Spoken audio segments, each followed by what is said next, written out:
Alcool à bord des vols, la compagnie nationale Air Algérie gravement accusée.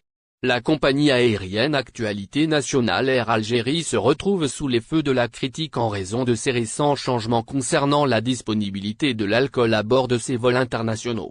Les passagers, ainsi que des observateurs, ont exprimé leur mécontentement à ce sujet, déclenchant un débat sur la politique de la compagnie aérienne. Le débat a pris un tournant particulièrement vif lorsque la scénariste renommée, Sofia Djama, a exprimé son point de vue sur les réseaux sociaux. Dans une publication mise en ligne sur son compte Facebook, elle a écrit « Le conservatisme a fait que Air Algérie, une entreprise publique, ne propose plus de 20 produits par une entreprise publique, honteux. L'islamisme et le populisme abîment nos institutions ». Cette déclaration de Sofia Djama a suscité de nombreuses réactions, tant de la part de partisans que de critiques.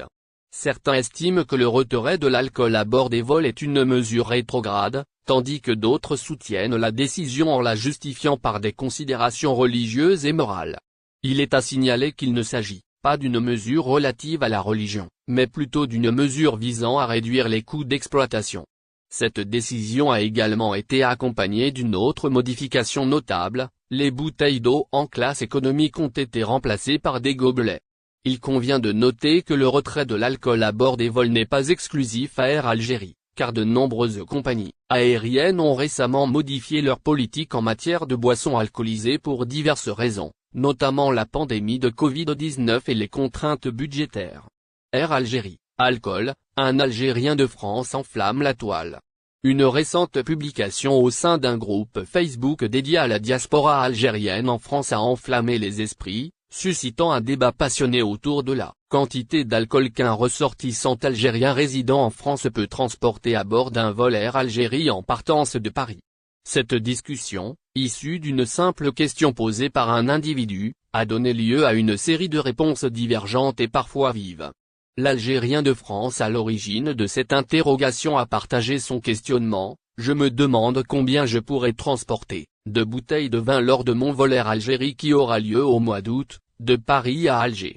Une question en apparence anodine, mais qui a déclenché une série de réactions contrastées parmi les internautes du groupe. Certains ont adopté une position rigide en condamnant la consommation d'alcool, une perspective qui a clairement irrité le jeune homme. Heureusement, d'autres ont exprimé leur soutien en soulignant que la consommation d'alcool est une pratique courante et que la question ne devrait pas susciter autant d'indignation. Parmi les défenseurs de l'Algérien de France, une jeune fille a remis en question l'indignation suscitée par une question aussi banale, rappelant que de nombreuses personnes consomment de l'alcool au quotidien. Un autre internaute s'est indigné des leçons de morale adressées au jeune homme, affirmant qu'il est libre de faire ses propres choix. Pour apporter une réponse claire à la question initiale du jeune homme, il est nécessaire de se référer aux tolérances douanières stipulées sur le site officiel des douanes algériennes. Conformément à ces directives, un passager embarquant à bord d'un vol à destination de l'Algérie est autorisé à transporter au maximum 2 litres de vin ou 1 litre de spiritueux. En ce qui concerne les produits du tabac, les quantités autorisées s'élèvent à 200 cigarettes, 100 cigarillos, 50 cigares ou 250 grammes de tabac. Voyage en Algérie, temps d'attente, l'aéroport d'Alger fait-il mieux que ceux de Paris, baromètre. Les comparaisons entre les temps d'attente à l'aéroport international d'Alger et ceux des aéroports de Paris ont récemment suscité l'intérêt. Alors, est-ce que l'aéroport d'Alger peut rivaliser en matière de rapidité d'attente avec les principaux aéroports parisiens, Charles de Gaulle et Orly? Pour évaluer les temps d'attente, la direction de la police aux frontières et le groupe ATP ont collaboré pour établir un baromètre mensuel des délais d'attente subis par les passagers internationaux dans les aéroports parisiens. Ce baromètre a montré des chiffres intéressants pour septembre 2023 à Paris Charles de Gaulle, sur 4 millions de passagers internationaux, 86% ont attendu moins de 10 minutes, 98% moins de 30 minutes et 99% moins de 45 minutes. À Paris-Orly, sur près de 1 million de passagers internationaux, 92% ont attendu moins de 10 minutes, 99% moins de 30 minutes et 100% moins de 45 minutes. Ces résultats encourageants sont en partie attribués aux efforts considérables déployés par la police aux frontières durant la Coupe du Monde de rugby. Des renforts conséquents ont été mobilisés, 70 élèves policiers supplémentaires quotidiennement à Paris-Charles de Gaulle et 30 à Paris-Orly. De plus, les aéroports parisiens ont bénéficié de renforts Frontex avec le déploiement de 45 gardes-frontières à Paris-Charles de Gaulle et d'une douzaine à Paris-Orly. Ces actions visaient à renforcer les contrôles et à assurer une fluidité maximale pour les voyageurs. Il est important de noter que depuis 2017, les temps d'attente maximum à la police aux frontières dans les aéroports ont été définis par le Premier ministre. Ils sont fixés à 30 minutes pour les ressortissants européens et à 45 minutes pour les non-européens. Le groupe AAT a mis en place des outils de monitoring et de pilotage des flux de passagers et des temps d'attente depuis 2019. Ces outils incluent des capteurs permettant de suivre en temps réel le nombre de passagers dans les files d'attente, améliorant ainsi la gestion des contrôles à Charles de Gaulle et Orly. Cependant, du côté de l'aéroport d'Alger, aucune donnée officielle sur les temps d'attente n'a été publiée. Néanmoins, les avis des voyageurs sur les réseaux sociaux ne sont pas très flatteurs concernant les délais d'attente à cet aéroport. Cette situation soulève des interrogations quant à l'efficacité des procédures de contrôle et de gestion des flux de passagers à Alger.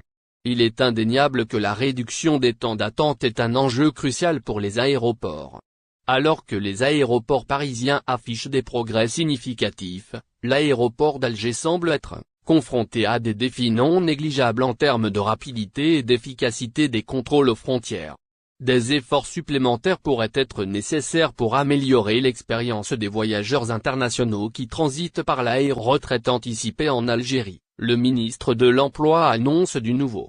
Le ministre de l'Emploi et de la Sécurité sociale, Faisal Bentaleb, a répondu aux questions des députés concernant la retraite anticipée, en exposant les circonstances exceptionnelles de sa création.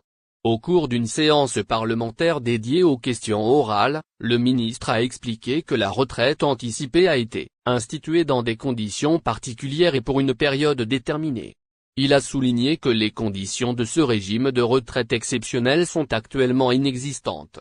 Le ministre a également affirmé que la retraite est l'un des piliers essentiels de la sécurité sociale, reposant sur 3 principes fondamentaux, la contribution, la solidarité, et la répartition. Ces principes visent à garantir des revenus pour les générations actuelles et futures. En ce qui concerne l'achat de cotisations pour les années restantes en échange d'un départ à la retraite anticipée avant l'âge légal, Bentaleb a expliqué que cette pratique va à l'encontre des règles générales de la sécurité sociale. En effet, elle ne se base pas sur les années de travail effectif qui déterminent le paiement des cotisations de sécurité sociale, mais plutôt sur les périodes telles que les congés maladie, les congés de maternité, et autres. Les nouvelles mesures pour un départ anticipé. Le ministre a ajouté que son département envisage de mettre en place des mesures permettant un départ anticipé à la retraite après 32 années de service, sans tenir compte de l'âge légal, contrairement à la pratique actuelle. Le ministre a précisé que le rôle de la sécurité sociale dans la retraite va bien au-delà de la simple prestation de services financiers. Elle vise à assurer la stabilité financière des retraités tout en préservant l'équité dans la société. La retraite est donc une dimension cruciale de la solidarité sociale. Le ministre a souligné l'importance de rechercher des solutions durables pour garantir des ressources suffisantes aux retraités et aux futures générations. La sécurité sociale est engagée dans cet objectif, en s'appuyant sur la participation de tous et sur une distribution équitable des avantages. Bentaleb a conclu en insistant sur la nécessité d'une réforme de la retraite pour l'adapter aux besoins changeants de la société. Il a souligné que cette réforme doit être fondée sur des principes de solidarité, de justice et de durabilité. Le ministre a exprimé sa vision d'un avenir où les retraités pourront profiter d'une retraite sereine, sans soucis financiers, grâce à un système de sécurité sociale solide, et Tebboune appelle à faire cesser ce crime contre l'humanité commis par l'occupant sioniste, au vu et au su du monde entier. L'Algérie a toujours été aux côtés du peuple palestinien. C'est ce qu'a réaffirmé le président Tebboune dans son message adressé aux Algériens à l'occasion du 69e anniversaire du déclenchement de la révolution du 1er novembre 1954. Le président de la République, Abdelmadjid Tebboune a adressé, mardi, Un message aux Algériens à la veille de la célébration du 69e anniversaire du déclenchement de la glorieuse révolution de novembre 1954. N'oubliez pas, abonnez-vous à notre chaîne Olive News et activez les notifications pour recevoir nos publications en temps réel.